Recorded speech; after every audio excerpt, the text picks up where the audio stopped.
Hi friends, రీసెంట్గా 2025 women's one day world కప్ను Bharat సగర్వంగా చేజిక్కించుకున్న సంగతి మనందరికీ తెలిసిందే. అయితే ఇదే టోర్నమెంట్లో ఒక భారత మహిళా క్రికెటర్కు మాత్రం చాలా దురదృష్టమే వెంటాడిందని చెప్పాలి. ఆమె ప్రతీక రావల్. నిజానికి ఈ టోర్నమెంట్ యొక్క లీగ్ మ్యాచ్ల్లో అద్భుతమైన ప్రదర్శనతో కేవలం 7 మ్యాచ్ల్లోనే 308 పరుగులతో అద్భుతంగా అదరగొట్టారు. ఇక ఫైనల్ మరియు సెమీఫైనల్లో కూడా ఈమె గనుక ఆడితే ఖచ్చితంగా భారత్ గెలుస్తుందన్న అభిప్రాయంతో క్రికెట్ అభిమానులందరూ అనుకున్నారు. కానీ ఈమె టోర్నీలో లీగ్ దశ చివరి మ్యాచ్లో బంగ్లాదేశ్తో అనూహ్యంగా గాయపడి టోర్నీ నుంచి నిష్క్రమించాల్సి వచ్చింది.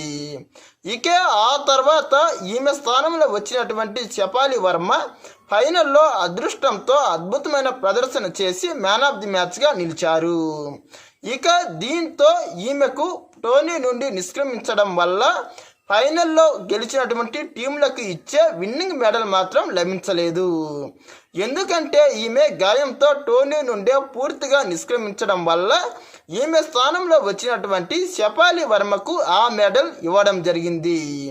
ఇక ఐసీసీ రూల్స్ ప్రకారం ఒక ప్లేయర్ టోర్నీ నుండి నిష్క్రమించిన తర్వాత ఆమెకు ఎలాంటి మెడల్స్ అందవనే ఒక రూల్ వల్ల ఈమెకు అందలేదు. నిజానికి ఈమె ఫైనల్ సెమీఫైనల్ ఆడకపోయినప్పటికీ భారత్ తరపున అత్యధిక పరుగులు చేసిన రెండో ప్లేయర్గా ఇప్పటికీ ఈమె కొనసాగుతున్నది. నిజంగా ఒక అద్భుత ప్రదర్శన చేసిన ప్లేయర్కు ఇలాంటి సంఘటన జరగడం నిజంగా చాలా బాధాకరమైన అంశమనే చెప్పాలి.